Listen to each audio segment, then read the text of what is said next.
Gas stove heavy stove pipe மர த்ரெட்டெல்லாம் வச்சு பற்ற வைக்கணும். இப்படி தான் வச்சு ப்ரெஸ்ஸிங் பண்ணணும். லீக்கேஜ் இருக்கக்கூடாது. இந்த மாதிரி பற்ற வச்சுட்டா செக்கப் பண்ணி தான் மாட்டணும். அடுத்தது எல்லாமே ஹெவி ஸ்டவ்வுக்கு வருது. இண்டியன் கேஸ் ஸ்டவ்வுக்கு வருது. பற்ற வச்சு முடிச்சாச்சு.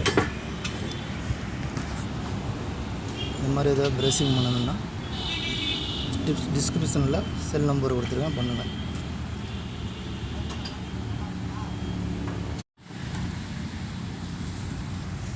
Gas stove heavy stove pipe மர த்ரெட்டெல்லாம் வச்சு பற்ற வைக்கணும்.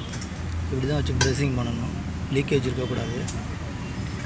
இந்த மாதிரி பற்ற வச்சுட்டா செக்கப் பண்ணி தான் மாட்டணும். அடுத்தது எல்லாமே ஹெவி ஸ்டவ்வுக்கு வருது. இண்டியன் கேஸ் ஸ்டவ்வுக்கு வருது. பற்ற வச்சு முடிச்சாச்சு. இந்த மாதிரி ஏதாவது ப்ரெஸ்ஸிங் பண்ணணுன்னா டிஸ்கிரிப்ஷனில் செல் நம்பர் கொடுத்துருக்கேன், பண்ணுங்கள்.